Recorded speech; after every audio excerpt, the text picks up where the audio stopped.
Saya pikir jangan mengawin-ngawinkan ayat sesuai dengan apa yang kita mau gitu. Ya, Oke, thank you Saudara Mikael. Saya mau tanya dulu nih.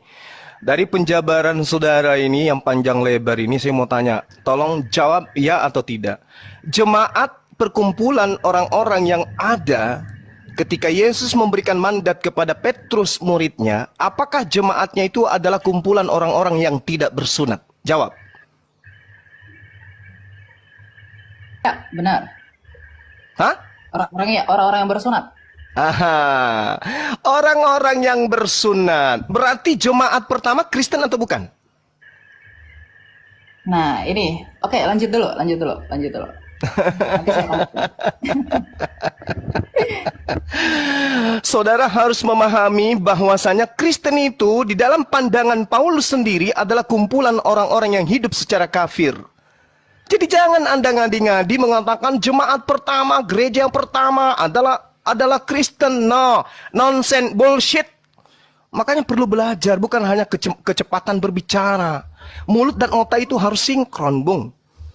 Jadi jemaat pertama yang didirikan oleh Petrus adalah jemaat Yahudi, bukan Kristen. Kumpulan orang-orang yang tidak bersunat haram hukumnya masuk di dalam jemaatnya orang Yahudi. Sampai hari ini. Jadi jangan mimpi. Anda boleh lincah berbicara, tapi Anda tidak berdata. Oke? Nah, sekarang saya sadarkan kepada saudara. Ketika saudara mengatakan Taurat itu hanya bayang-bayang, ilmunya dari mana? Dari orang Farisi kan? Nah, itulah kalian, pengikut orang Farisi. Sementara Tuhan memberikan pernyataan yang sangat luar biasa di dalam pemahaman orang Yahudi itu sendiri, bahwa Taurat yang datang kepada Nabi Musa itu adalah jalan hidup, yang siapapun yang menapaki daripada hukum Taurat itu dalam kehidupan orang Bani Israel, mereka akan mendapatkan hidup. Jadi tidak ada itu Kristen di situ, nggak ada. Anda mengatakan hukum Tuhan adalah bayang-bayang, itu mau Anda, karena Anda Kristen. Tetapi orang Yahudi, di mana mereka adalah umat yang diangkat derajatnya oleh Tuhan, apakah pernah diajarkan Taurat itu bayang-bayang dan yang benar adalah ajaran Kristen? Mimpi. Itu mimpi itu, Bung. Makanya Yesus mengatakan, wahai Bani Israel, waspadalah kepada orang Farisi. Tapi kalau di Kristen, wahai orang Kristen, rangkulanlah dengan orang Farisi. Coba Anda lihat itu dari kacamata perspektif kerangka berpikir Anda aja dulu. Kristen berasal dari orang Farisi atau bukan? Yes, orang Farisi. Siapa orang Farisinya? Paulus. Apa pembuktiannya? Pengakuan dari mulutnya sendiri. Di mana diterangkan? Filipi 3 nomor 5. Aku adalah orang Ibrani asli dari keturunan Benyamin. Aku adalah orang Farisi. Kata Yesus, waspada. Ini waspada. Dan betul saja. Sekali lagi saya katakan, kalau Anda cerdas, Anda orang terpelajar, satu-satunya pemain tunggal yang mendirikan agama, mendirikan sekte di luar daripada agama Yahudi yang dianut oleh Yesus, hanya Paulus. Sekte apa itu? Kristen. Orang Yahudi menyebutnya Nasrani. Itu diterangkan dalam Kisah Para Rasul 24 nomor 5. Jadi tolong teman-teman Kristen mulai hari ini, Anda imani dan percayai bahwa jemaat pertama adalah Kristen, itu buyar. Tinggalkan itu adalah pembodohan. Jemaat pertama yang didirikan oleh Petrus adalah kumpulan ahli-ahli Taurat. Mereka adalah orang-orang yang bersunat. Mereka yang ketika masuk ke bait suci bukan duduk di bangku, tetapi mereka berdiri untuk sujud di hadapan Tuhannya mereka. Sebelum masuk ke rumah ibadah mereka, mereka cuci kaki, cuci tangan, membasuh wajah dan seterusnya. Mereka wudhu. Sementara Kristen itu beda. Jadi jangan pernah mimpi jemaat mula-mula yang didirikan di atas batu karang itu adalah Kristen. Itu pembodohan. Catat itu. Jemaat yang didirikan Petrus adalah kumpulan orang-orang yang bersunat. Mereka adalah praktisi Torah. Ya, catat. Sehingga ketika Anda mengatakan kami adalah Kristen awal mula dari muridnya Yesus, itu bohong. Paulus mendirikan sekte di Antioquia itu karena dia mengaku dia diutus sebagai rasul kepada orang-orang yang tidak bersunat. Maka jemaat pertama, orang-orang yang tidak bersunat, pemakan babi, adalah Kristen, dan itu tidak ada korelasinya dengan pengajaran Yesus. Jadi ketika Yesus mengatakan waspadalah kepada serigala-serigala yang nyamar seperti domba, yang dimaksud tidak lain adalah Paulus in the gang. Silakan Anda bantah. Oke, ya terima kasih Pak Juma ya.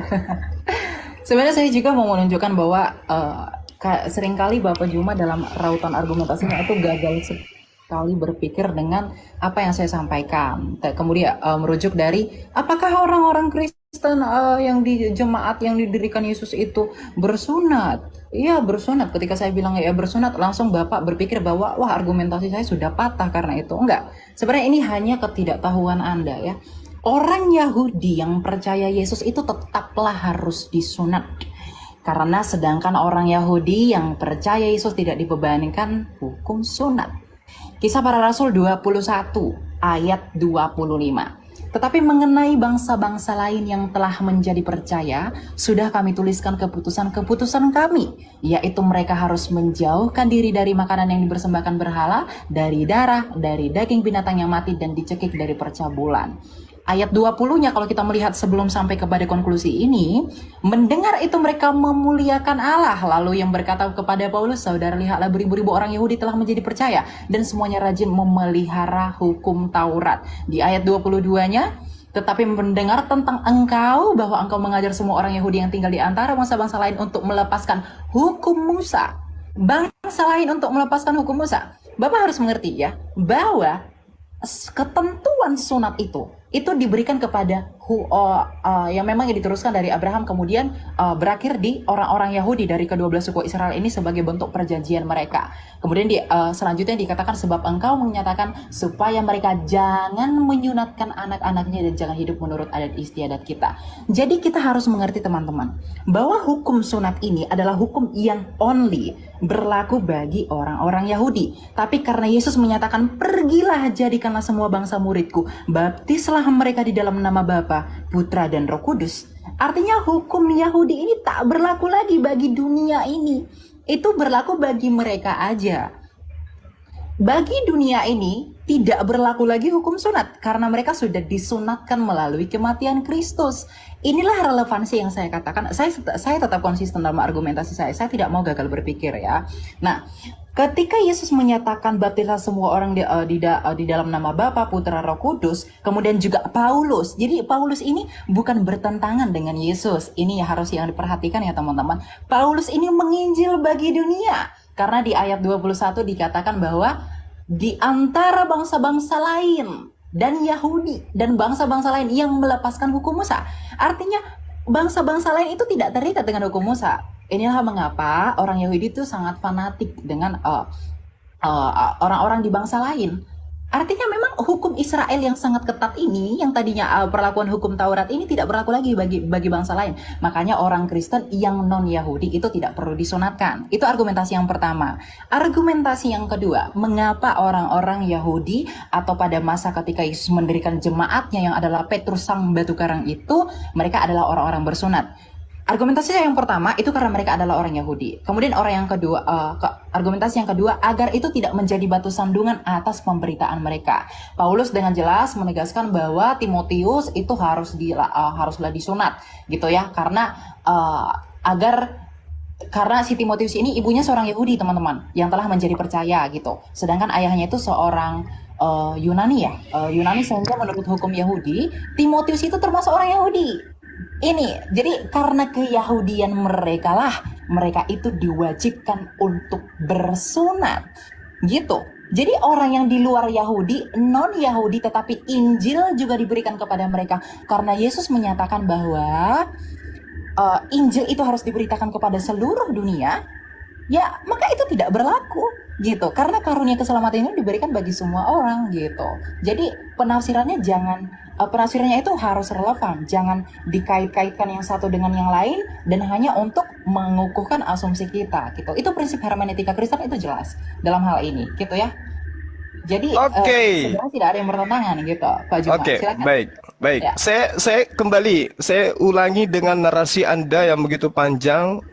Saya mau tanya kepada saudara, menurut Yesus Injil mana yang harus diberitakan kepada semua bangsa muridnya? Jawab. Apa yang mereka saksikan itu?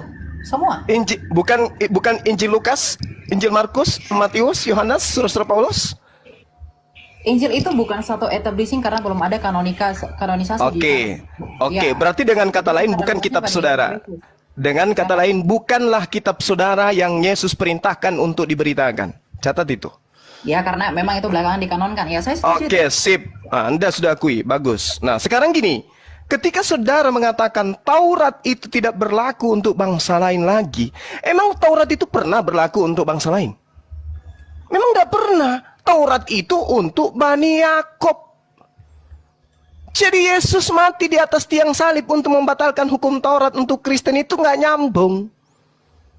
Yesus datang membatalkan hukum Taurat di atas tiang salib untuk Kristen nggak nyambung. Efesus 2 nomor 15, dengan matinya Yesus, dia telah membatalkan hukum Taurat beserta segala ketetapan yang ada di dalamnya. Itu nggak nyambung itu. Kenapa Yesus Paulus mengajarkan itu? Orang Farisi ini mengajarkan itu. Kenapa? Karena target sasarannya adalah orang-orang yang tidak bersunat. Target sasarannya adalah orang-orang pemakan babi. Mohon maaf. Target sasarannya adalah penyembah-penyembah dewa. Siapa itu? Kekaisaran Romawi Yunani. Itu target sasarannya. Sehingga hukum Torah yang berat itu menurut pandangan orang Roma dan Yunani kudu harus batal dulu baru diterima oleh mereka. Makanya pernyataan Paulus itu jelas. Jadi kalau Anda mengatakan Taurat tidak berlaku lagi untuk bangsa lain, Bung, Anda belajar di mana? Hukum Taurat itu untuk Bani Israel, bukan untuk non-Israel. Maka sekarang hai orang Israel, dengarkanlah ketetapan dan peraturan yang kuajarkan kepadamu untuk dilakukan supaya kamu hidup. Ini untuk orang Israel. Jangan kau menambah, jangan kau mengurangi. Ulangan 4, satu perikop Anda baca. Anda nggak nyambung di situ. Kemudian ulangan 6. Inilah perintah, yakni ketetapan dan peraturan yang kuajarkan kepadamu atas perintah Tuhan Allahmu yang dilakukan di negeri di mana kamu pergi untuk mendidikinya. Supaya seumur hidupmu, engkau, anak cucumu, takut akan Tuhan, berpegang pada segala ketetapan yang dan perintahnya yang disampaikan kepadamu, supaya lanjut umurmu. Maka dengarlah, hai orang Israel. Tak ada itu, Bang. Taurat itu untuk Bani Israel. Kalau Anda kurang yakin, silakan Anda baca di dalam Ulangan 33. Hukum yang ada untuk Bani Yakub saja, bukan untuk Anda. Jadi kenapa Yesus mati untuk Anda? Apa hubungannya? Kalau Yesus datang untuk membatalkan dalam perspektif Anda menggenapi, kenapa untuk Anda? Anda sopo? Di dalam di Ulangan 33 dijelaskan, Musa telah memerintahkan hukum Taurat kepada kita, satu milik bagi jemaah Bani Yakub. Anda Bani Yakub? Bukan. Satu lagi. Yeremia 31:31. Aku akan membuat perjanjian baru dengan Bani Israel dan Bani Yehuda. Anda Bani apa? Hah? Bukan Anda. Jadi ngapain Yesus mati di atas tiang salib untuk Anda? Ngapain? Tujuannya untuk membatalkan hukum Taurat. Iya, berarti Yesus untuk Bani Israel, bukan untuk Anda. Kalaupun dia dibaksakan untuk mati sebagai persembahan kepada dewa, dia dipersembahkan untuk Bani Israel, bukan untuk Anda. Kecuali Anda benar-benar Romawi dan Yunani yang dihadiahkan konsep Tuhan, dihadiahkan kitab. Baru betul, aku ini adalah Bani Romawi dan Yunani, pengikut Paulus yang meminjam nabi yang datang kepada Bani Israel untuk kami tuhankan. Itu baru betul. Saya jempol kalau Anda jujur di situ. Yang pertama, Anda sudah mengakui jemaat mula-mula yang didirikan oleh Petrus adalah jemaat bersunat. Berarti mereka bukan Kristen. Mereka adalah Bani Israel yang percaya Yesus utusan Tuhan. Belum terkontaminasi dengan ajaran Farisi. Sedangkan yang di Antioquia murni mutlak absolut pengajaran Farisi. Muncullah Kristen penyembah manusia. Dan itu Anda aminkan hari ini. Makanya saya tanya, Injil mana? Injil Lukas? Bukan. Markus? Bukan. Injil yang mana? Ya Injil Yesus. Mana Injil Yesus itu? Baca kitab Anda. Kalau Anda punya Bible, saya ajarin sekarang. Di dalam Yohanes 1 nomor 48, Yesus memanggil Filipus. Filipus, ikutlah denganku. Kadia, ikut denganku wahai Filipus. Filipus disebut namanya. Ada legalitas dari Yesus untuk Filipus.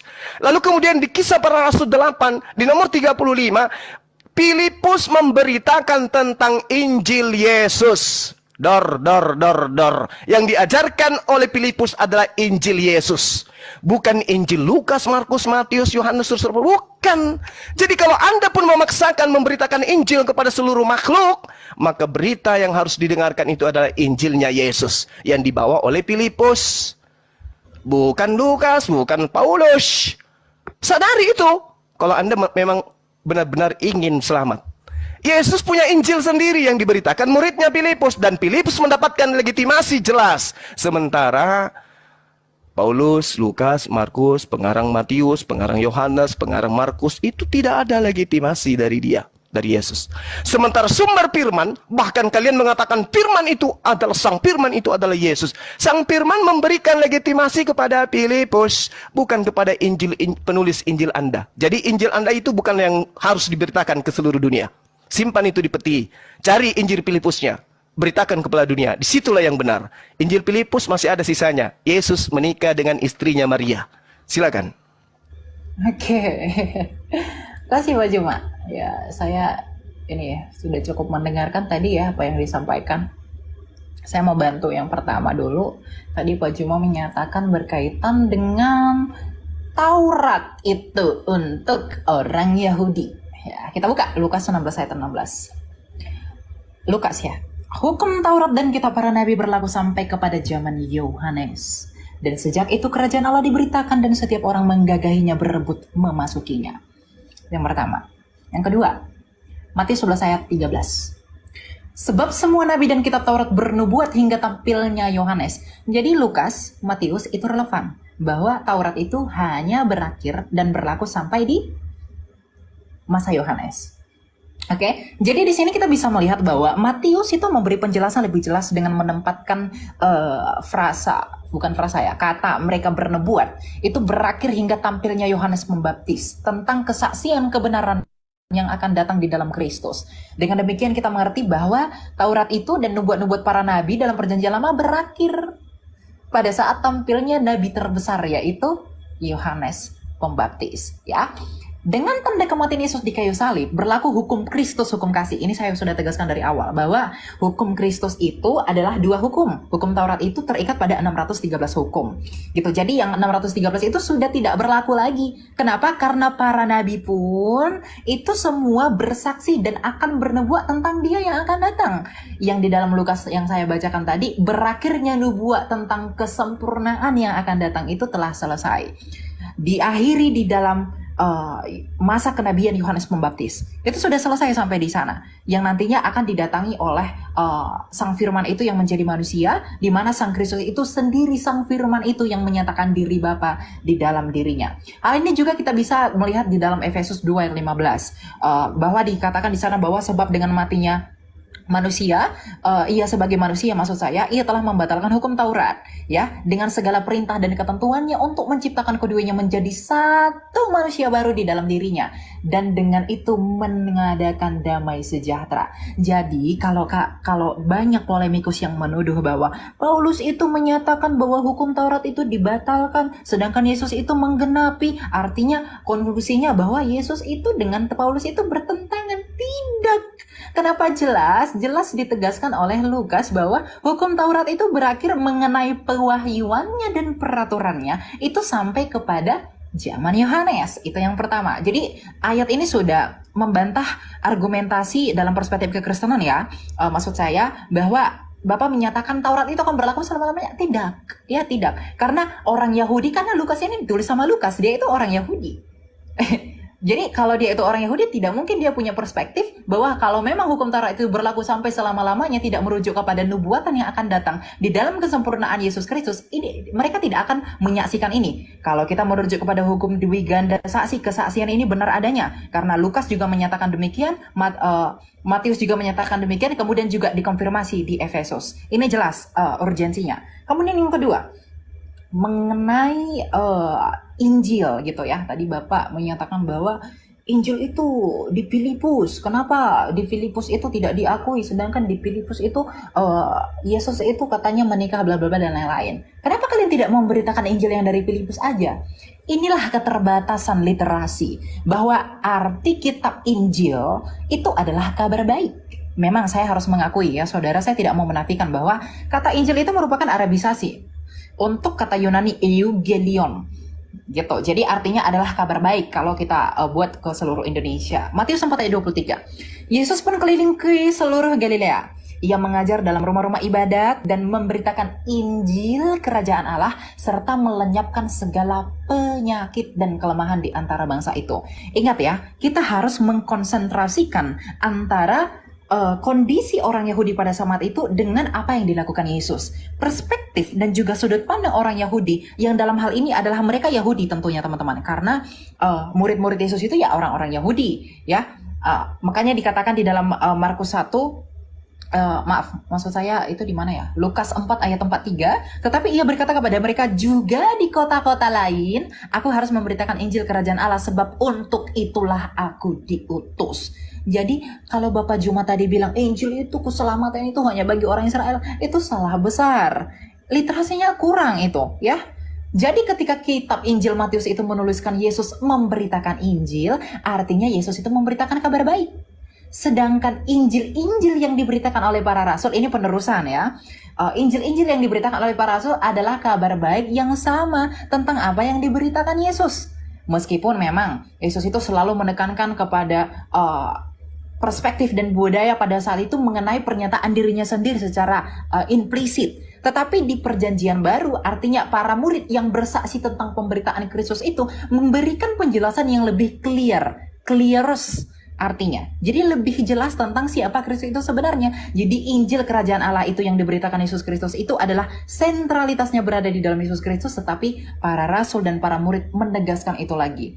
Hubungannya dengan apa? Dengan amanat agung Yesus Kristus bahwa Injil itu harus diberitakan ke seluruh dunia. Jadi Injil itu tidak terbatas pada apa yang ditulis murid tertentu saja Bapak Juma, tapi itu merujuk kepada kabar baik. Kabar baik itu dalam hal ini telah disampaikan Yesus bahwa kamu harus membaptis orang di dalam nama Bapa, Putra dan Roh Kudus. Ini relevansinya dengan apa? Dengan keselamatan yang Yesus tawarkan itu, dengan mengalahkan maut, dengan kematian dan kebangkitannya di kayu salib. Jadi kabar baik di sana adalah karena ketika Yesus itu menyatakan bahwa hidup di zaman pada saat itu, dia belum mati. Jadi Injil kerajaan Allah itu yang merujuk kepada dirinya sendiri. Sedangkan ketika Yesus memberi mandat dan amanat agung baptislah mereka di dalam nama Bapa, Putra dan Roh Kudus, dia sudah mati tapi bangkit kembali. Artinya Yesus secara implisit menyatakan kepada murid-murid, sampaikan ke dunia bahwa aku telah mati, aku telah bangkit, dan aku naik ke surga, dan baptis mereka di dalam nama Allah Tritunggal agar mereka dapat diselamatkan. Inilah yang disebut dengan kabar baik itu. Tidak bertentangan dengan apa yang Yesus ajarkan. Saya juga bingung dengan rautan argumentasi apa Anda mengkait-kaitkannya dengan Filipus, kemudian juga menuduh bahwa Yesus itu pernah menikah. Yesus itu pernah menikah tidak pernah divalidasi fakta sejarah. Tutup Alkitab, kita buka fakta sejarah. Tulisan Marabin Serapion, kemudian tulisan Tacitus, kemudian juga siapa namanya satu lagi saya lupa, yang dari Roma itu, mereka tidak pernah menyaksikan Yesus Kristus itu menikah. Bahkan Flavius Josephus itu membuktikan dan juga menuliskan dalam sejarahnya bahwa Yesus itu diakui dan dianggap orang Yahudi itu bangkit pada masa itu, dan tidak pernah menuliskan historikal tentang pernikahannya dia. Jadi Injil itu merujuk kepada kabar baik, terlepas dari bagaimana memang perspektiva dari budaya pada bangsa itu. Gitu Pak Juma ya. Terima kasih. Oke, baik ya. Jadi Paulus sendiri mengakui di dalam Galatia 1 nomor 6, aku heran bahwa kamu begitu lekas berbalik daripada dia yang oleh kasih karunia Kristus memanggil kamu dan mengikuti satu Injil yang lain. Ya. Jadi saudara harus memahami bahwa Dari zaman Yesus, dari zaman Paulus aja, Injil-Injil itu sudah bertebaran. Banyak Injil yang kemudian ada pada masa itu. Sehingga ketika saudara mengatakan bahwasanya Injil yang Anda maksud adalah yang diberitakan kabar gembira, Paulus yang menorehkan catatannya sendiri mengatakan bahwa banyak Injil lain, ya, banyak Injil lain yang ada pada masa itu. Bukan hanya kitab saudara yang sekarang ini mencari jalan untuk membatalkan hukum-hukum yang datang kepada Bani Israel.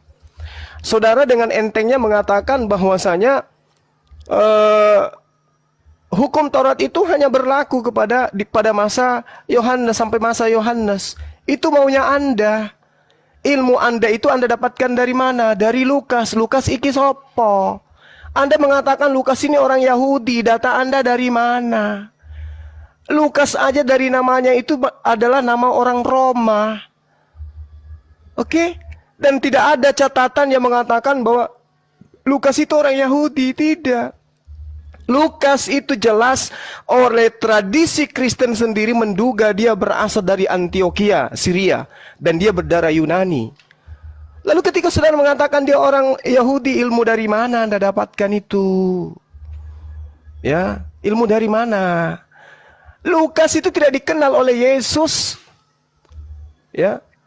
Nah, lalu kemudian ketika Anda mengatakan hanya sampai kepada Yohanes, berarti Anda menyelisih pernyataan Yesus.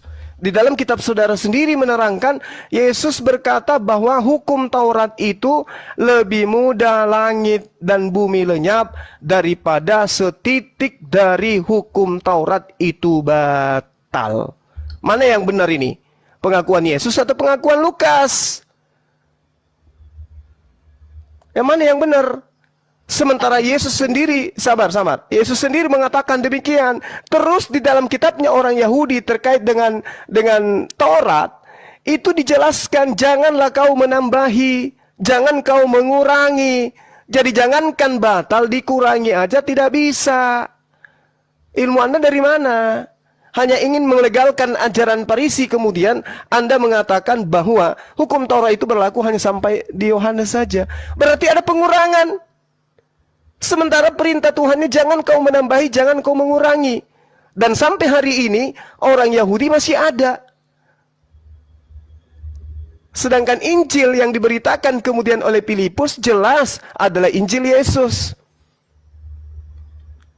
Tidak pernah mengatakan Injil Lukas, Injil Markus, nggak ada. Yang diberitakan oleh Filipus ini adalah Injilnya Yesus. Injil Yesusnya mana? Tidak ada. Kenapa tidak ada? Karena sejatinya Kristen itu bukan pengikut Yesus, tapi pentuhan Yesus yang muncul pertama kali kemudian di Antioquia. Jadi ketika kemudian dikatakan hukum Taurat itu berlaku hanya sampai Yohanes, itu datanya dari siapa? Dari Lukas sendiri. Sementara Lukas juga yang mencatat, Yesus sendiri mengatakan bahwasanya lebih mudah langit dan bumi lenyap daripada setitik dari hukum Taurat itu batal. Lebih mudah. Nah, terus kenapa bisa batal? Sementara langit dan bumi itu lebih mudah hilang daripada hukum Taurat. Apa logikanya yang bisa dipakai selain daripada doktrin dan dogma? Oh, enggak berlaku lagi. Apa alasannya? Sementara Yesus mengatakan lebih mudah langit dan bumi lenyap daripada setitik dari hukum Taurat. Nah, sekarang saya ingin bertanya kepada saudara, Injil Filipus, Injil yang diberitakan Filipus yang adalah Injil Yesus itu apa itu? Apakah kitab saudara atau bukan? Silakan.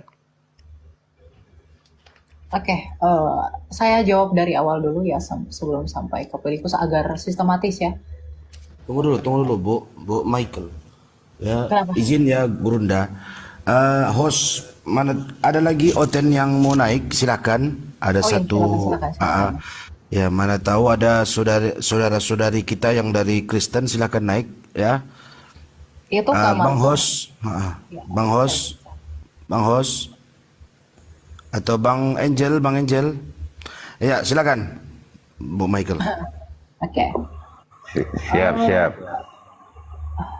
Saya mau jawab beberapa argumentasi yang disampaikan tadi ya.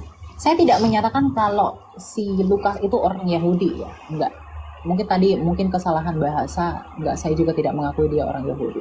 Tapi kalau masalah Bapak Juma tadi merujuk dari apa yang saya sampaikan bahwa Injil itu, maksud saya hukum Taurat itu selesainya di zaman Yohanes itu karena tulisan Lukas. Bapak juga jangan melupakan bahwa Matius juga mencatat itu. Ya, Matius 11 ayat 13 juga menyatakan sebab semua nabi dan kitab Taurat bernubuat hingga tampilnya Yohanes. Dalam bahasa Inggris disebut dengan for all the prophets and the law prophesied until John. Jadi sampai di situ ya. Jadi Matius ini orang Yahudi. Jadi kalau Bapak tadi menggunakan argumentasi itu tidak dari orang Yahudi, salah. Matius itu anak Alfeus, itu orang Yahudi dari Galilea. Meskipun dia memang pemungut cukai dari kota Kapernaum ya, karena dia diunjuk jadi penarik pajak kerajaan Romawi gitu. Jadi memang tidak hanya, ini yang saya katakan bahwa tidak hanya Matius saja yang menyaksikan bahwa Yesus Kristus itu, bahwa hukum Taurat itu selesai, tapi juga dikonfirmasi oleh Lukas dan juga nanti konfirmasinya, validasinya ada di Efesus gitu. Nah, kemudian tentang satu iota, saya mengerti bahwa mungkin Anda tidak belajar literalitnya ya, translinearnya, jadi kita tidak bisa memahami itu dari bahasa Indonesianya. Meskipun memang untuk orang-orang yang belajar itu bisa melihat dari bahasa Indonesianya, tetapi tetap juga merujuk kepada arti aslinya ya. Bentar, saya minum dulu. Di Matius 5 ayat 17 tadi seakan-akan Bapak Juma itu mengkontraskan bahwa sedangkan Matius yang bilang bahwa itu berhenti di zamannya Yohanes, sedangkan Matius juga yang bilang bahwa karena aku berkata kepadamu sesungguhnya selama belum lemah langit dan bumi ini satu iota atau satu titik pun tidak akan ditiadakan dari hukum Taurat sebelum semuanya terjadi. Ya, kita belajar ya teman-teman dalam hal ini ya. Satu iota atau satu titik pun tidak akan ditiadakan dari hukum Taurat sebelum semuanya terjadi. Saya akan beri edukasi tentang hal ini. Banyak memang pendapat dengan menggunakan ayat dalam Matius 5 ayat 18 tadi menyatakan bahwa Taurat itu berlaku selamanya, sebagaimana yang disampaikan Bapak Juma dalam hal ini ya, bahwa itu selamanya, tidak ada pembatalan gitu. Satu iota atau satu titik pun ditiadakan, namun biasanya pendapat yang seperti itu mengatakan ini mengabaikan frasa yang terdapat pada ayat itu. Jadi saya menyimpulkan Bapak Juma terindikasi hal ini, yaitu frasa sebelum semuanya terjadi gitu. Padahal frasa inilah kunci untuk memahami ayat tersebut. Untuk mengerti makna dalam Matius 5 ayat 18 itu, sebaiknya juga kita harus membaca ayat-ayat sesudahnya tentang iota yang dipermasalahkan. Karena Bapak Juma kan sangat menekankan ya, memberi negasi khusus bahwasanya nggak ada itu hukum Taurat dibatalkan gitu. Tapi mari saya bantu untuk memahami ini. Terkait dengan hubungan dengan hal-hal yang akan segera digenapi Yesus Kristus dalam pelayanannya di dunia ini ya. Jadi untuk itulah ia berkata, satu iota pun tidak akan dibatalkan dari semuanya terjadi. Makanya baca kitab suci itu harus melihat konteksnya. Jangan diambil yang satu, kemudian dibuang yang satu, itu nggak boleh. Gitu. Ini prinsip penafsiran kitab suci. Karena kitab suci itu Injil itu bukanlah kitab yang turun dari langit. Yang artinya secara absolutely, secara extremely kita terima sebagai sebuah kebenaran. Gitu ya. Dan satu iota itu tidak akan dibatalkan sebelum semuanya terjadi. Maksud dari semuanya terjadi ini adalah berkaitan dengan hal-hal yang digenapi pada kematian dan juga kebangkitan Kristus. Mari kita baca. Misalnya di Matius 5 ayat 18 ya. Karena aku berkata kepadamu, sesungguhnya selama sebelum lenyap langit dan bumi ini, bentar, ini HP saya agak ini. Satu iota atau satu titik pun tidak akan ditiadakan dari hukum Taurat sebelum semuanya terjadi. Iota dalam bahasa saya tidak perlu bawa Ibrani ya, karena saya juga tidak terlalu ahli di sana. Tapi titik iota itu garis kecil yang dalam Ibrani ini sering boleh saja dihilangkan. Jadi pada masa ini menunjukkan kepada keabadian Taurat itu. Ya, sampai sini kita setuju dengan Pak Juma dalam hal ini. Tapi kata ditiadakan itu berarti adalah kata yang sama dengan lenyap. Hal ini bisa kita bandingkan dengan Matius 24 ayat 34 sampai 35 untuk melihat relevansinya dengan Matius 5 ayat 16, bagaimana konsistensi Matius menggunakan kata-kata tersebut. Ya, jadi kata yang digunakan di sana yang dalam bahasa Yunani disebut dengan padarkoma itu sama-sama dipakai. Jadi enggak bakal ada. Kita tidak akan bisa membenarkan argumentasi bahwa itu kan berlaku hanya untuk itu. Kenapa dia yang lain tidak berlaku? Itu tidak berlaku ya. Itu tidak bisa dipakai. Maka kita bisa tarik kesimpulan bahwa pada masa ini tidak akan ada yang dilenyapkan dari firman yang tertulis di dalam Perjanjian Lama sampai semua yang dinubuatkan dalam Perjanjian Lama tentang Mesias sudah terjadi. Dengan begitu artinya sepenuhnya sudah menjadi nyata. Kita bisa lanjut ke ayat 19. Karena itu siapa yang meniadakan salah satu perintah hukum Taurat sekalipun yang paling kecil dan mengajarkannya demikian kepada orang lain, ia akan menduduki tempat yang paling rendah dalam kerajaan sorga. Ini menunjukkan bahwa Yesus itu sedang berusaha mengkontraskan posisi Taurat dengan apa yang akan datang. Tetapi siapa yang melakukan dan mengajarkan segala perintah-perintah hukum Taurat, ia akan menduduki tempat yang tinggi di dalam kerajaan sorga. Lebih jelasnya kita harus melihat bagaimana Jesus itu menekankan kingdom of heaven. Whoever therefore shall break one of the last commandments, and the shall teach men so he called be called the least in the kingdom of heaven. Itu jelas ya. Jadi ayat ini memperluas prinsip dari apa yang digenapi dengan datangnya Kristus. Jadi satu iota itu Bapak Juma tidak merujuk kepada ke-613 itu tidak akan pernah batal. Gitu ya. Itu yang kedua. Kemudian tentang Injil, makanya kita perlu belajar bahasa aslinya teman-teman agar tidak salah tafsir dengan hal ini. Tentang Injil Filipus, ya kita itu di kekristenan itu secara resmi menganggap bahwa Injil Filipus itu merupakan Injil Gnostik ya. Itu juga disebut dengan naskah apokrifa perjanjian lama. Nah, kita perlu verifikasi ini dan juga melakukan dewiflikasi berkaitan dengan standar yang digunakan untuk melihat kebenaran ajaran itu. Tentunya juga dengan kritik-kritik dan juga kritik teks dan juga melihat padanannya dengan faktor budaya karena memang kekristenan itu lahir dari sejarah gitu. Injil Filipus itu melihat sakramen baptisan yang dilakukan kekristenan itu tidaklah benar. Itu yang salahnya. Tapi sesungguhnya adalah baptisan yang spiritual gitu. Jadi hal ini juga akan memengaruhi tentang bagaimana ia berbicara tentang kelahiran Yesus. Di mana di dalam kepercayaan Kristen Yesus itu percaya lahir dari perawan Maria, tetapi di dalam Injil Filipus kepercayaan tersebut ditolak. Bahkan dalam Injil Filipus itu dikatakan Tuhan tidak akan pernah berkata Bapakku yang ada di dalam surga kecuali dia memiliki Bapa di tempat lain, dia hanya akan berkata Bapakku. Kemudian ia juga salah konsepsi tentang penciptaan. Jadi tidaklah salah bapak-bapak gereja dan para pendahulu orang-orang yang kritis berkaitan dengan kekristenan ini mengatakan bahwa memang Filipus itu tidak dianggap. Jadi kalau bapak membawa apokrifa untuk menyerang yang benar itu salah sekali. Jadi takutnya Anda teridentifikasi untuk terkena logical fallacy ya gitu. Jadi ambillah hal-hal yang kami anggap sebagai sebuah kebenaran untuk menyatakan kebenaran yang Anda maksudkan itu. Gitu. Jadi apa yang disampaikan dalam Injil Filipus ini juga tentunya kontras dengan apa yang disaksikan sejarah. Seperti yang saya katakan bahwa Injil itu sangat dikonfirmasi oleh sejarah.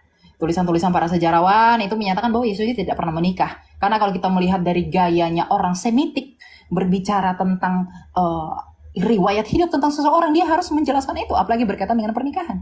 Tapi sayangnya sejarawan yang berasal dari kalangan itu tidak menyatakan demikian. Gitu. Jadi jadi nggak usah curhat. Kita kembali ke tema, nggak usah curhat kemana-mana. Iya, itu. Jadi gini. Shalom, selamat siang. Anda mencoba menarasikan. Bentar dulu Bang Juma. Tolong Anda buktikan dulu, baik menurut Al-Quran maupun kitab-kitab lain di mana tertulis Yesus menikah. Monggo silakan. Kalau nggak ada Anda penistaan. Monggo silakan. Saya gini Bang Juma. Tunggu. Tadi Anda menarasikan Yesus menikah di kitab Filipus. Yang jadi pertanyaan saya, di mana di Al-Quran bahwa Yesus menikah? Soalnya gini, Muhammad dalam Al-Quran dijelaskan semua siapa saja istri-istrinya yang mau dia nikahi. Ada turun ayat untuk membantu itu. Gak masuk akal kalau sebenarnya Nabi Isa menikah, gak ada ceritanya di Al-Quran. Sementara di Al-Quran diceritakan Isa membuat dari burung aja diceritakan, semua diceritakan, tapi mengenai pernikahannya tidak diceritakan. Tolong tunjukkan. Kalau tidak, Anda menista. Oke, terserah Anda. Silakan Anda laporkan. Bukan, tolong tunjukkan dulu pernyataan Anda. Tadi Anda bilang menikah. Anda diam. Kamu mau berdiskusi atau tidak? Kalau nggak kamu Anda diam. Iya, diskusinya kita berbagus. Anda diam. Tunjukkan dalil. Anda diam. Jangan tunjukkan dalil. Jangan buat kesesatan. Tunjukkan dalil. Anda tentukan waktu kita bahas itu. Oke? Siapapun dari kalian akan saya lumat habis. Paham? Gak usah terlalu sombong kali. Ya. Sekarang kita masuk ke dalam pengajaran Yesus. Anda mencoba untuk menarasikan ajaran Kristen untuk membantah ajaran Yesusnya. Oke, sah-sah saja Anda hebat di dalam membangun narasi. Torah itu batal. Karena apa? Memang itu tujuan Kristen.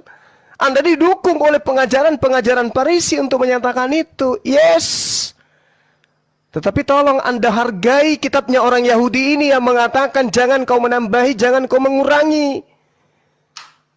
Anda tidak bisa membatalkan kitabnya orang dengan membawa narasi dari Farisi, nggak bisa.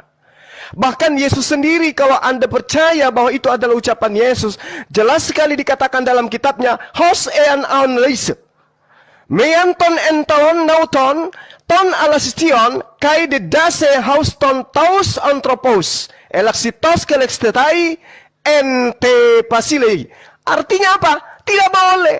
Barang siapa yang meniadakan, membatalkan setitik, meskipun yang paling terkecil. Coba.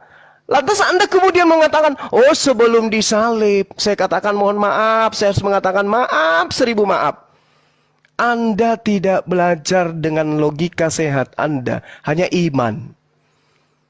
Yesus mengatakan apa di sana? Tidak akan menempati tempat, dia akan menempati tempat yang terendah. Dia akan menempati tempat yang hina di dalam kerajaan langit ketika dia membatalkan setitik pun, meskipun yang paling terkecil. Kata siapa? Kata Yesus. Oh, Anda akan larikan sebelum semua terjadi. Apa semua terjadi itu? Sebelum saya disalib. Wow. Penyaliban Yesus itu tidak ada takarannya di dalam pengajaran Taurat. Penyaliban Yesus itu murni, takarannya adalah ajaran paganisme. Taurat di dalam takarannya penebusan dosa sebagai korban penghapus salah itu binatang, bukan manusia, apalagi Tuhan. Anda mencoba untuk menyelisih ajaran Yesus dengan menambah-nambahkan sebelum aku disalib, sebelum aku mati di atas tiang salib. Bung, itu ajaran dari Roma. Coba Anda baca Filipi 5 nomor 2. Yesus mempersembahkan dirinya sebagai persembahan yang harum untuk Theos. Theos mana yang menginginkan persembahan manusia? Anda tidak akan pernah bisa temukan. Tuhan yang benar tidak pernah minta persembahan manusia kecuali dalam hal ujian kepada Abraham. Dan itu pun Tuhan menggantikan dengan binatang. Di agama Anda persembahan penebus dosa itu manusia. Lalu kemudian Anda mengatakan inilah penghapusan daripada hukum Taurat sampai hanya Yohanes. Oleh karena itu Yesus harus mati di atas tiang salib sebagai penggenapan itu semua. Penggenapan itu bukan pembatalan, Bung. Penggenapan itu adalah penyempurnaan. Yesus datang menyempurnakan hukum Taurat itu. Apakah penyempurnaan hukum Taurat dengan membunuh anak manusia di atas tiang salib? Itu ajaran paganisme. Ya. Tapi ajaran Taurat, kita berbicara mengenai ajaran Taurat. Di mana Tuhan mengatakan akan berhenti hukum Taurat itu hanya kepada Yohanes, itu di mana? Tidak ada pengajaran itu, kecuali pengajaran yang muncul kemudian 300 tahun kurang lebih setelah pengesahannya di konsili, barulah kemudian hal itu Anda benarkan. Dan Anda mengajarkan ajaran ini karena diajarkan oleh Barat kepada Anda. Bukan orang Yahudi yang mengajarkan itu. Orang Yahudi mana, tradisi mana, kitab apa di tengah-tengah mereka yang mereka jadikan acuan bahwa hukum Tuhan yang datang kepada kita sudah selesai pada saat pengarang kitab Yohanes mengatakan itu, ketika pengarang Lukas mengatakan itu. Dan Anda salah tadi, itu bukan kitab Matius, Bung. Anda belajar lagi. Yang mengatakan itu adalah kitab Lukas. Anda asal bicara saja, tapi Anda tidak memahami data yang sesungguhnya. Jadi sekatakan sekali lagi kepada saudara, Yesus sendiri mengatakan, siapa yang meniadakan hukum Taurat meskipun yang paling terkecil, dia akan menempati tempat terhina di langit. Apa itu? Neraka. Makanya kalian diusir oleh Yesus. Enyahlah daripadaku kalian semua pembuat kejahatan. Siapa yang tidak membuat kejahatan? Yang melakukan kehendak Bapa. Apa kehendak Bapa? Hukum Taurat.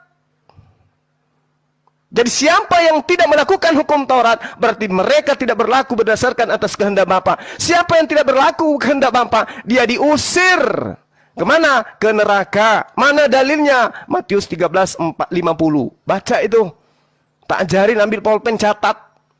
Ya, Anda boleh menarasikan agama Anda, silakan. Oh, berlata-lata, berapi-api Anda menjelaskan. Tapi yang Anda jelaskan itu untuk kemudian menyanggah ajarannya Yesus adalah pengajaran orang Farisi. Ya percumi.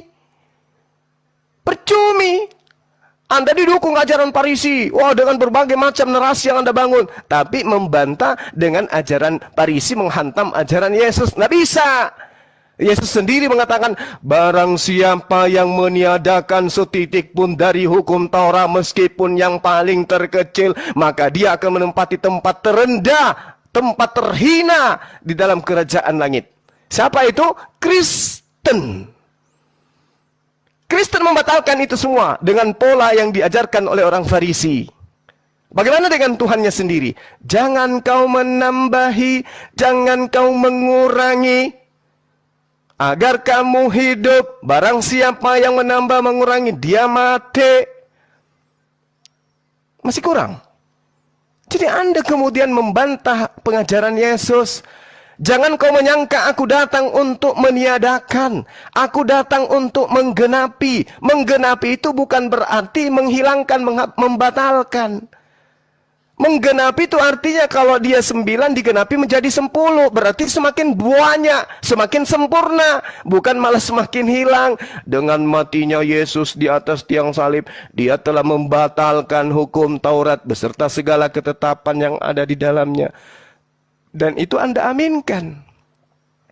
Jadi sekali lagi saudara, saya tidak sedang membahas Injil Filipus. Saya sedang membahas Injilnya Yesus yang Filipus beritakan kepada orang-orang yang ada pada masa itu. Baca di dalam kitab saudara. Itu kisah, itu sejarah. Konon ceritanya adalah cerita tentang rasul-rasul. Bede. Katanya sih, tapi menurut saya itu bukan. Jadi ketika Anda mengatakan bahwasanya Yesus membatalkan hukum Taurat, itu tidak ada datanya. Yang ada datanya, orang Farisi mengajarkan dengan matinya Yesus di atas tiang salib, maka hukum Taurat itu batal. Yesus sendiri mengajarkan apa? Tidak setitik pun dihilangkan, lebih mudah langit dan bumi lenyap daripada setitik dari hukum Taurat itu batal. Berarti nggak boleh batal. Barang siapa yang meniadakan meskipun yang paling terkecil, maka dia akan menempati tempat terhina. Nah, silakan Anda terima keadaan itu. Ya. Coba Anda renungkan, silakan. Oke. Saya mau ajak ini ya, mengetahui beberapa hal. Tadi Bapak Juma yang tersayang ya, tadi bawa Matius 5 ayat 19. Berkaitan dengan, karena itu siapa yang meniadakan salah satu perintah hukum Taurat, sekalipun yang paling kecil, dan mengajarkannya demikian kepada orang lain. Coba kita pelajari kata use, yang merupakan verba yang ditulis dalam bentuk aorist active subjunctive, dan kita korelasikan dengan bagaimana penafsiran kasuistik orang Yahudi. Ya, use itu berarti meniadakan. Meniadakan itu relevan dengan memperlunak, kemudian juga memperlemah dan lain-lain gitu, yang dilakukan oleh orang-orang Farisi. Dan kita mengikuti perspektif mereka. Bagaimana penafsiran mereka yang saya katakan tadi itu sifatnya itu kasuistik. Mereka membuat hukum Taurat itu dapat gampang dilaksanakan karena memperlemah dan memperlunak kuasa moral hukum Taurat itu. Maka mereka disebut dengan menduduki tempat paling rendah, menduduki tempat yang paling tinggi. Artinya secara harfiah itu disebut tak berarti. Itu penafsiran kasuistik, ya. Sebaliknya, Yesus itu menyatakan bahwa yang melakukan dan mengajarkan segala perintah-perintah hukum Taurat, ia akan menduduki tempat tinggal, ya tempat yang tinggi ya, tempat yang tinggi di dalam kerajaan surga.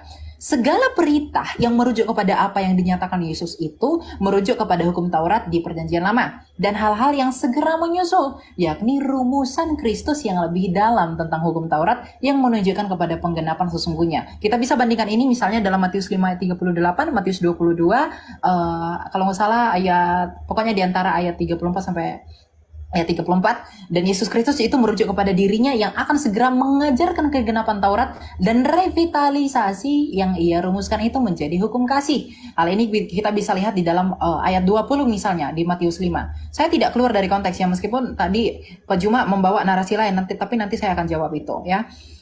Di Matius 5:20 itu dikatakan bahwa maka aku akan berkata kepadamu, jika hidup keagamaanmu tidak lebih benar daripada hidup keagamaan ahli-ahli Taurat dan orang Farisi, sesungguhnya kamu tidak akan masuk ke dalam kerajaan surga.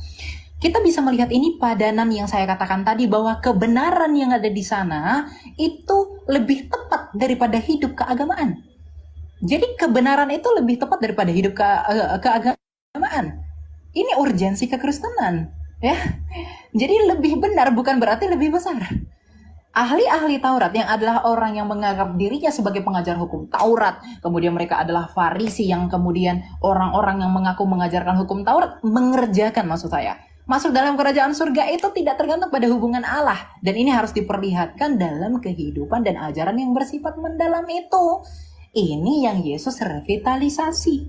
Jadi saya tadi sudah menerangkan dari bagaimana transit interlineasinya berkaitan dengan satu iota itu merujuk pada apa. Kemudian tadi Bapak Juma menyatakan kalau satu iota tidak ada, selalu penekanannya di sana, dan di sana. Tapi tidak melihat konteks dekatnya. Saya pikir ini kesalahan berpikir yang sangat fatal. Ya, kemudian yang kedua, tadi juga mana ya, Bapak Juma tadi menyatakan, saya catat tadi berkaitan dengan berkaitan dengan enyahlah gitu, bahwa mereka yang sesat itu enyahlah mereka yang menyebut aku Tuhan, melainkan dia melakukan kehendak Bapakku di sorga. Tadi Bapak Juma itu menyatakan bahwa kehendak Bapakku di sorga merujuk kepada Taurat, ya, merujuk kepada Taurat. Di sini juga kita harus lihat Matius 7 ayat 22 itu, ayat 22 itu merujuk kepada latar belakang yang ada di sana. Jadi kita nggak boleh comot-comot Bapak Juma. Bapak Juma itu tidak boleh mempersamakan persepsi bagaimana kitab yang ada di dalam kepercayaan saudara itu sama dengan perspektifnya kami. Tidak tentunya, ya.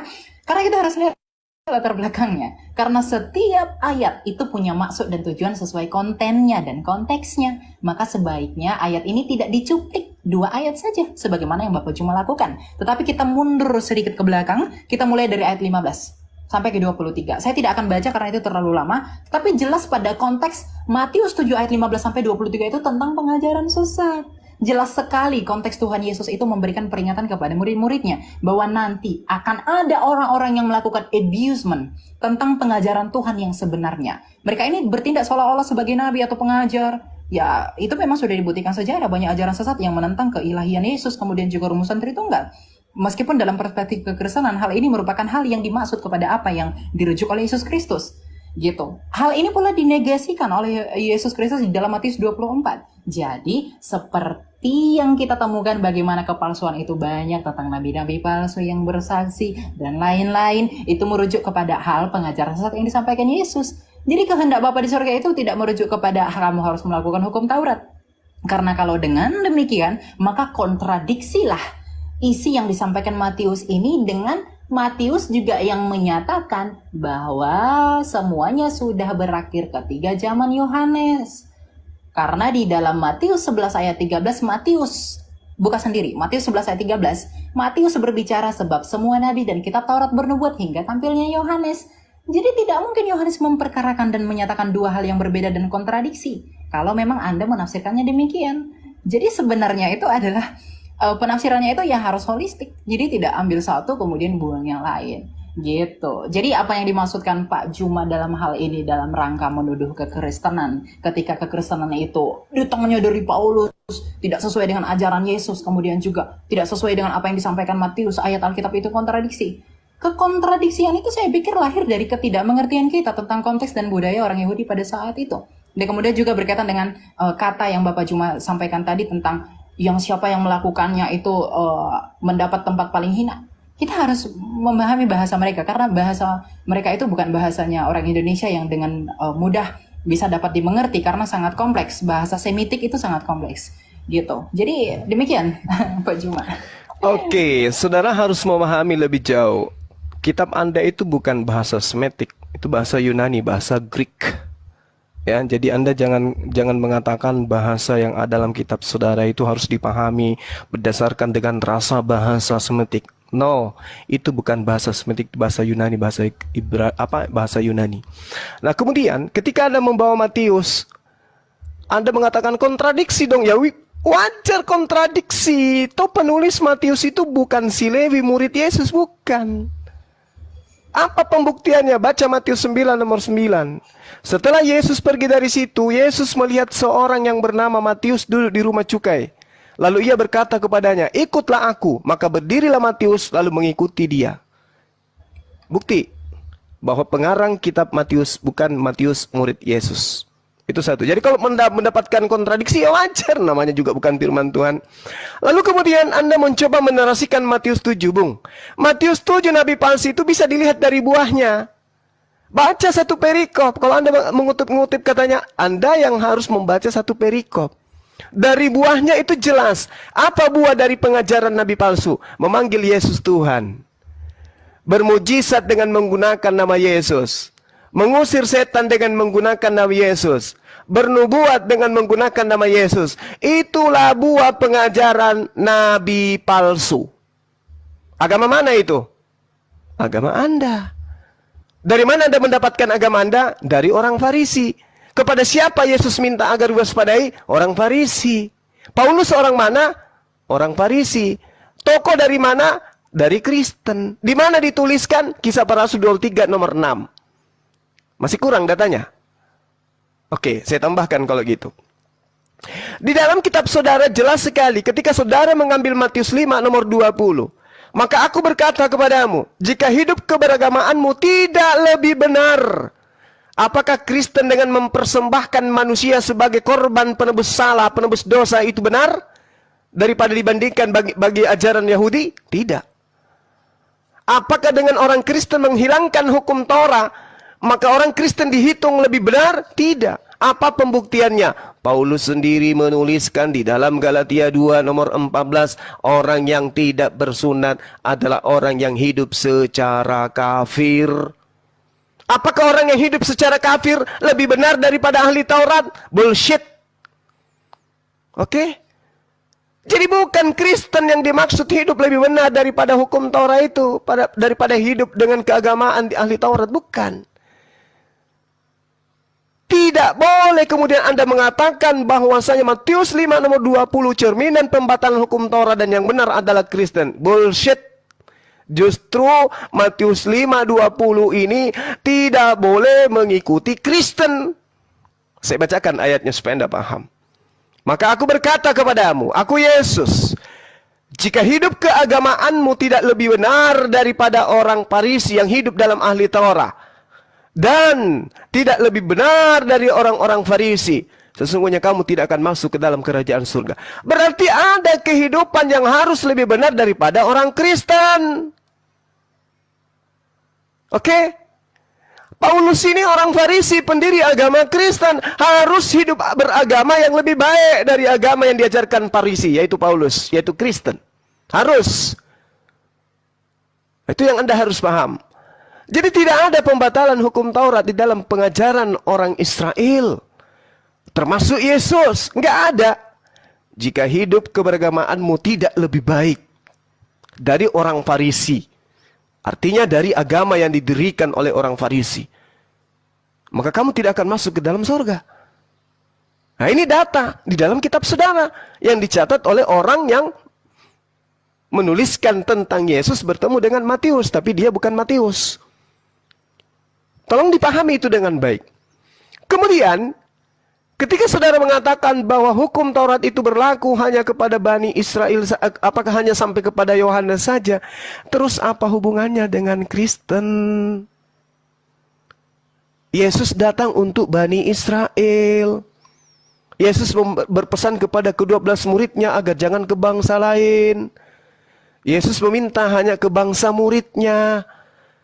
Semua bangsa yang dimaksud adalah bangsa muridnya.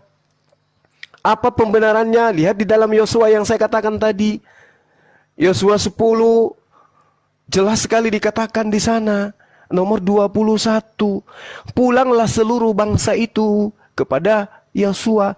Berarti seluruh bangsa yang dimaksud adalah 12 suku bangsa Bani Israel. Anda tidak punya kapling di sana, Bung.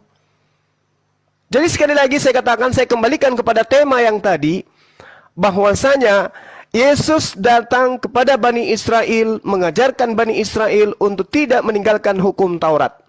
Hukum Taurat tidak boleh ditambah dan tidak boleh dikurangi. Hukum Taurat adalah perjanjian Tuhan kepada Bani Israel dan juga Bani Yehuda. Tidak ada coupling untuk Kristen di sana. Demikian.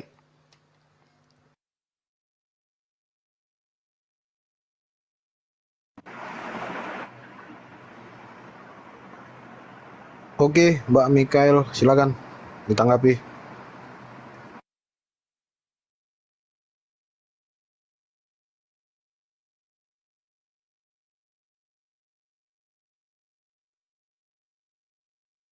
Cek, Mikael.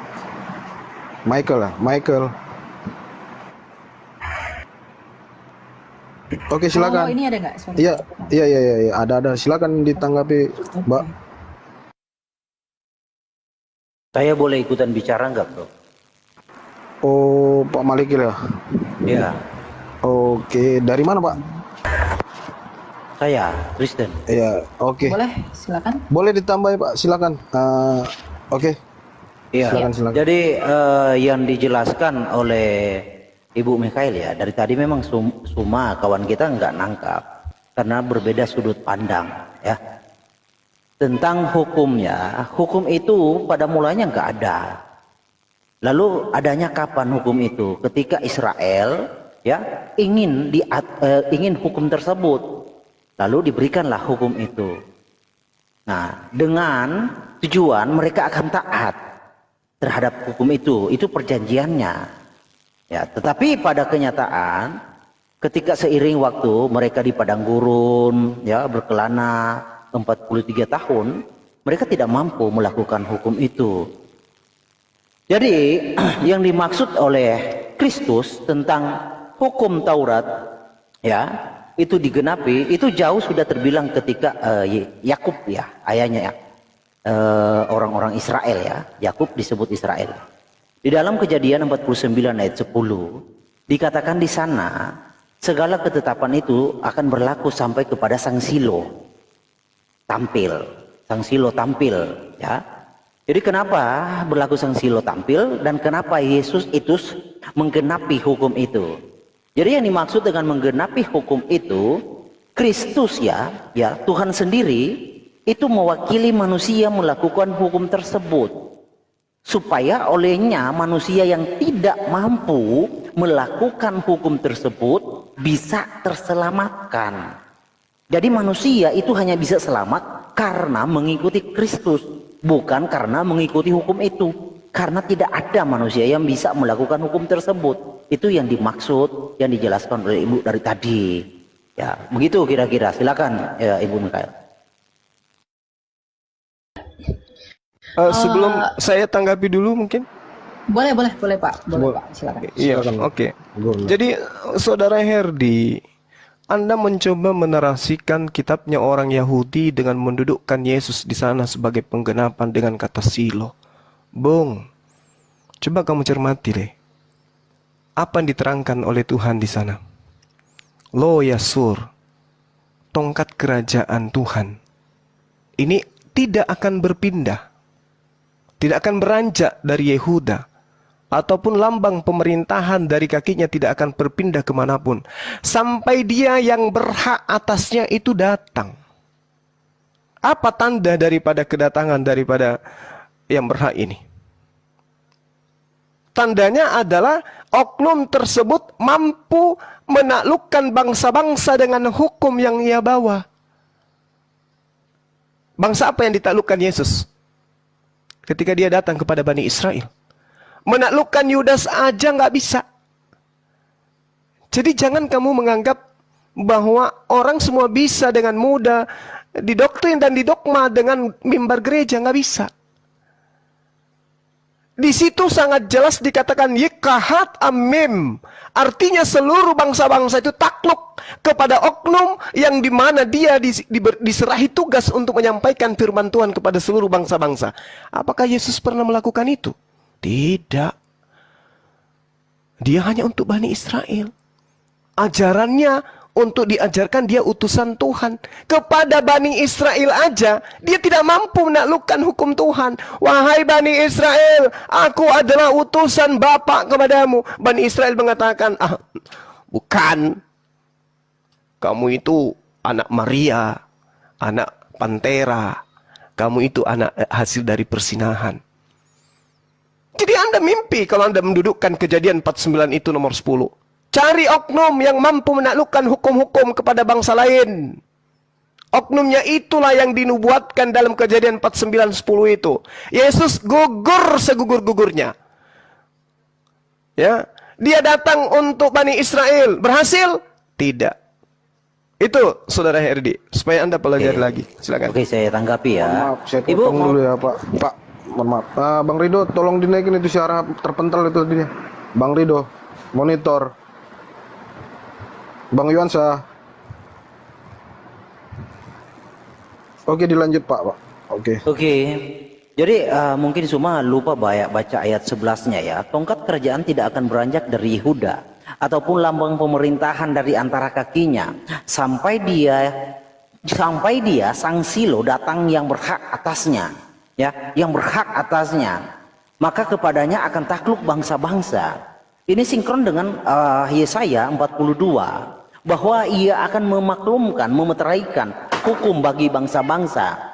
Begitu yang terjadi kepada Yesus yang menggenapi. Ya, kalau Anda mau bertanya, Yesus menguasai dunia? Iya, dia menguasai. Ya, Yesus menguasai bukan hanya bangsa-bangsa, ya, maut pun dikuasai, kawan. Jadi dia dalam konotasi menguasai dunia, semua manusia yang mau bertobat, percaya kepadanya, selamat. Itu bukti bahwa dia mampu memberikan keselamatan kepada semua orang. Itu bukti. Kalau you berbicara tentang penguasaan seperti raja, di dalam pemahaman Yahudi itu ada dua sudut pandang. Mesias bin Yosef dan Mesias bin Daud. Seperti yang terjadi urutannya, Yosef hadir duluan baru Daud. Ya kan? Yosef hadir dulu. Ya, Yusuf hadir dulu baru Daud hadir. Nah, demikian juga rencana Tuhan terjadi atas manusia. Jadi dia datang dalam tipologi Ben Yosef. Ben Yosef seperti yang terjadi kepada Yusuf. Dia dijual, dia disesa, dia tidak disukai oleh saudaranya. Demikian terjadi kepada Yesus. Itu. Lalu kapan dia menjadi Mesias Ben Daud? Seperti yang dipahami perkasa. Nah, di dalam tipologi itu Tuhan kasih contoh kepada manusia. Hei manusia, Mesias itu akan seperti Daud dan Saul. Ketika Daud dilantik menjadi raja, Saul itu masih menjadi raja atas Israel. Itu tipologinya. Jadi ketika Daud dilantik oleh Nathan menjadi raja atas Israel, Saul masih menjabat sebagai raja. Nah, Daud belum bisa menjadi raja secara totalitas, tetapi sudah dilantik menjadi raja. Demikian Kristus Yesus. Ketika dia hadir 2000 tahun yang lalu, dia sudah dilantik sebagai raja. Kapan Yesus akan menjadi raja secara totalitas atas alam semesta? Ketika kerajaan dunia ini selesai atau akhir zaman. Itu sama seperti ketika kerajaan Saul berakhir, disitulah Daud menjadi raja secara totalitas atas Israel. Demikian Yesus akan seperti itu. Begitu. Jadi Yesus itu adalah keturunan dari Yehuda, ya, bukan dari jalur lain. Jadi di sini sebenarnya tidak imbang dalam diskusi ini, kawan-kawan. Dari sedikit, jangan dipotong. Tidak imbangnya gimana? Karena dari sudut pandang kawan-kawan, tidak satupun memenuhi kriteria untuk bisa layak untuk ikut serta, kecuali dari kawan-kawan itu ada garis keturunannya dari Yehuda, baru bisa dianggap layak. Kalau nggak ada ya percuma, kawan. Oke. Ya, lanjut. Saya tanggapi, Bung. Yes. Sabar, Bang. Saya tanggapi dulu, Saudara Herdia. Habis ini baru Saudara masuk. Ya, selain saya ya, soalnya saya mau ada ini lagi. Silakan, lanjut. Oke. Bung, Anda tidak akan bisa meloloskan Yesus, nggak akan pernah bisa. Dia nggak layak untuk duduk menjadi raja, karena dia keturunan Yoyakim. Itu kena sumpah dia tuh. Anda baca Yeremia, biar Anda paham. Yeremia 30. Nah, sehingga ketika Anda mencoba mengambil data di dalam Yesaya 42 sebagai penggenapan Kejadian 49 nomor 10, Anda akan semakin jauh ketinggalan di sana. Kenapa? Tuhan harus disenangkan. Resata nafsi jiwaku sebagai Tuhan harus disenangkan. Kenapa? Karena saya menempatkan ajaranku, semangatku, ideku, gagasanku ke atas hambaku itu. Sehingga dia mengatakan apa?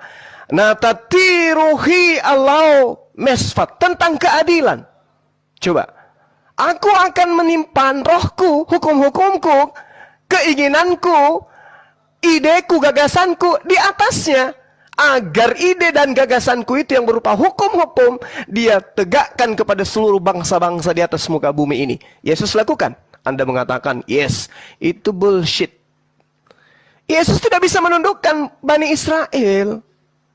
Bahkan dia menurut saudara dibunuh di atas tiang salib. Nanti diserongkan lagi. Oh, itu untuk persembahan yang harum kepada Theos. Apa nyambungnya? Yang datang ini, yang ada padanya semangat Allah, ruhi, yang datang dariku, kata Tuhan, dia akan menaklukkan hukum-hukumku kepada seluruh bangsa. Yesus menaklukkan hukum apa rupanya? Dia mati.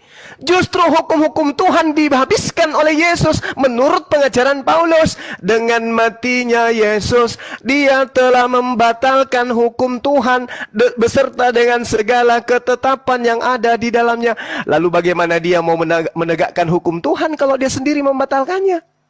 Hukum Tuhan yang mana lagi? Sementara ketetapan hukum-hukum aturan yang datang kepada Bani Israel melalui Nabi Musa alaihissalam, itulah hukum yang harus ditegakkan kepada bangsa-bangsa. Mampu tidak Yesus? Tidak. Justru menurut Paulus, mati Yesus itu untuk membatalkan hukum Tuhan. Jadi untuk menggenapi Yesaya 42 nomor 1 itu kayak mana caranya? Lihat hambaku yang kupegang, orang pilihanku, kepadanya aku berkenan. Aku menaruh rohku ke atasnya. Natatiruhi Allah. Dia kepadanya aku berikan kehendakku untuk dia hukumkan kepada bangsa-bangsa. Yesus untuk mengajarkan Yudas aja nggak sanggup. Bahkan orang-orang di luar bangsa Yahudi hanya disebut sebagai guguk. Lalu gimana ceritanya menggenapi itu? Sekali lagi saya katakan kepada saudara Herdi, Anda terlalu jauh tertinggal, Bung. Silakan. Oke. Iya, silakan. Ya maaf Pak Malik ya. Oke, saya mau jawab yang tadi itu dua arah dengan saya ya, Bapak Juma, karena saya bentar lagi saya ada diskusi. Ya, bentar. I'll lead in a bit, I'll get myself for you guys might start first. We're having the pretty dance discussion. Oke, sorry guys. Tadi Bapak Juma menyatakan bahwa sebenarnya keselamatan itu diberikan hanya kepada orang Yahudi gitu ya. Tapi sebenarnya tidak demikian. Karena Kristus itu melegitimasi.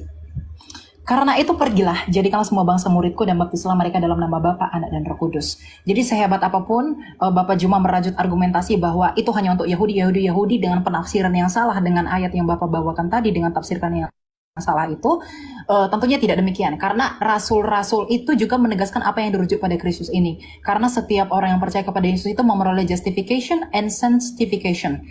Di dalam dua hal itu, makanya Yesus mengatakan bahwa semua bangsa, tidak bangsa Israel. Ketika mungkin Bapak menyatakan bahwa tadi, dia diutus hanya untuk domba-domba Israel gitu. Kemudian ketika kita berhadapan dengan Matius 28 ayat 19, itu mungkin akan terkesan konotatif negatif. Bahwa hal ini terlihat bahwa, waduh kenapa ini bertentangan gitu. Sebenarnya tidak. Itulah pentingnya mengapa saya katakan perlu memerhatikan konten dan juga konteks dari ayat tersebut. Jadi memang Injil itu diberikan ke seluruh dunia karena orang yang kepada umat yang diberitakan itu mereka menolak itu. Jadi nanti makanya dalam penafsiran hermeneutika akhir zamannya Kristen dalam eskatologi itu disebutkan bahwa nanti setelah genap dulu semua orang di seluruh dunia yang di luar Yahudi masuk kepada kekristenan, artinya tergenapi menjadi orang pilihan, kemudian nanti akan menyusul dari bangsa Israel itu sendiri. Yang tadinya mereka yang terdahulu, kemudian mereka menjadi yang terakhir. Yang tadinya orang yang di luar itu terakhir, mereka menjadi yang terdahulu. Itu yang dinyatakan oleh firman Tuhan. Kita bisa melihat ini dalam 1 Korintus 9. 24, 25, sama 27. Oke. Kemudian berikutnya, aku ingin menegaskan kembali tentang Taurat tadi ya. Karena Bapak Juma sangat menekankan lagi-lagi dan berkali-kali berkaitan dengan satu tidak akan dihilangkan gitu. Saya lebih baik menyarankan belajar prinsip kasuistik dalam pemahaman orang Ibrani, dalam pemahaman orang Yahudi, gitu. Agar kita tahu translinernya itu artinya apa dari satu iota yang saya maksudkan tadi. Apa sebenarnya arti satu iota sebelum semuanya terjadi itu tidak akan dihapuskan, gitu. Lagi dan lagi saya menekankan kepada bahwa kita itu tidak boleh menafsirkan di luar daripada konteksnya. Oke, kemudian yang berikutnya ini yang terakhir ya. Bentar, saya tadi Pak Juma juga sempat menyinggung berkaitan dengan inilah yang membuktikan bahwa itu Injil yang dibawakan oleh Paulus dengan Yesus itu berbeda gitu. Saya sebenarnya sudah memberi argumentasi yang sangat mendalam berkaitan dengan apa sebenarnya yang dimaksud dengan Injil itu ya. Karena memang kekristenan itu mengakui bahwa Yesus itu merupakan sentralitas dari keselamatan itu yang dapat didapatkan hanya melalui perkabaran Injil itu saja, gitu. Jadi apa yang dikabarkan oleh para murid itu sentralitasnya kepada Yesus Kristus, sedangkan Yesus Kristus memberikan muara dan juga inisiasinya, gitu. Jadi kalau tadi ditafsirkannya bahwa oh tidak, keselamatan ini hanya untuk Israel, kamu jangan pede. Saya pede karena Yesus berkata semua bangsa. Jadi kita menjadi pede. Keselamatan itu dianugerahkan bagi dunia. Karena begitu besar kasih Allah akan dunia ini sehingga ia mengaruniakan anaknya yang tunggal. Apakah dunia ini hanya dipenuhi oleh orang Israel? Kan tidak. Kemudian juga ucapan Yesus tadi berkaitan dengan relevansinya terhadap ayat tersebut. Ini tidak kontradiksi, tapi penafsirannya harus diperhatikan. Karena mereka itu menggunakan majas-majas dan bahasa orang-orang Semitik yang khas dengan pola pikir dan juga cara berbicara orang itu. Gitu. Ya, mungkin itu yang bisa saya sampaikan teman-teman. Thank you banget buat Pak Juma dan teman-teman yang lain. Soalnya ini Sabtu. Oke. Ya. Baik. Ya, jadi saya izin turun ya. Soalnya saya ada. Siap. Makasih, salam kenal ya. Terima Nanti kasih. kita Salam dia. kenal. Oke. Thank you. Oke, thank you teman-teman. Ya. Oke, terima kasih. Host, ada teman kita di bawah dinaikkan. Nanti dia menggantikan saya Host. untuk sementara. Ya, Selamat Tungri ya. Bang Rido. Ya. Selamat tunggu ya. Assalamualaikum warahmatullahi wabarakatuh, host teman-teman. Waalaikumsalam warahmatullahi wabarakatuh. Waalaikumsalam Bang Sidi. Iya, saya bantah dulu yang tadi itu ya. Jadi seluruh bangsa kemudian itu berapa kali saya harus mengatakan di dalam Yosua 10:21 segala bangsa yang dimaksud di situ adalah Bani Israel. Yosua 10:21 ini cerminannya, pulanglah seluruh bangsa itu dengan selamat kepada Yosua. Bukan berarti seluruh bangsa yang ada di atas muka bumi ini seluruh manusia. Tidak, bangsa yang dimaksud dalam tradisi Yudaism itu adalah Bani Israel. Ketika berbicara mengenai bangsa, mereka tidak mengenal bangsa lain. Tidak dianggap bangsa kita ini. Tidak dianggap umat kita yang di luar Bani Israel oleh mereka. Begitu juga Yesus. Makanya ada cerminan orang di luar Yahudi dipanggil Gog oleh Yesus. Karena di luar Yahudi tidak dianggap bangsa. Sehingga bangsa yang dimaksud adalah 12 suku bangsa Bani Israel. Nah, lalu kemudian ketika merujuk kepada Matius 28. Lagi-lagi saya mengatakan, Matius 28 itu hanya sampai ke data nomor 15-nya. Yang harus tersiar sampai hari ini di tengah-tengah Bani Israel adalah tentang tentara upahan. Bukan tentang pembaptisan. Lalu kemudian ketika dipaksakan data 28 ini sebagai pernyataan Yesus, ya silakan aja. Karena itu pergilah jadikanlah semua bangsa muridku. Bangsa muridnya itu adalah Bani Israel. Baptislah mereka dalam nama Bapa, Anak dan Roh Kudus. Tak ada masalah. Baptis nama Bapa. Apa itu Bapa? Tuhan pencipta langit dan bumi menurut mereka. Apa itu Anak? Utusan Tuhan, Nabi, Rasul kepada mereka. Apa itu Roh Kudus? Penyampai firman kepada Yesus sebagai perantara. Yang masalah kalau dibaptis lalu dituhankan tiga-tiganya. Tapi kalau didudukkan perkara tiga-tiganya ini sebagai duduknya yang sebenarnya, kedudukan yang sebenarnya tidak ada masalah. Bapa sebagai Tuhan, Yesus sebagai Rasul, Roh Kudus sebagai penyampai firman, tidak ada masalah. Tapi kalau dituhankan tiga-tiganya baru bermasalah. Kemudian data nomor 20-nya. Dan ajarlah mereka melakukan segala sesuatu yang telah kuperintahkan kepadamu. Mana perintahnya Yesus supaya orang menyembah dirinya? Ada? Tidak ada. Berarti Kristen bukan ajaran Yesus. Berarti betul, Matius 28 nomor 19 merujuk kepada bangsa Bani Israel. Jadi Bani Israel harus melaksanakan segala perintah Yesus. Bukan perintah Paulus yang menuhankan Yesus itu, bukan. Karena menuhankan Yesus itu bukan perintah Yesus. Sementara yang harus diajarkan adalah segala perintah yang kuajarkan kepadamu. Berarti ajarannya memang hanya untuk Bani Israel saja.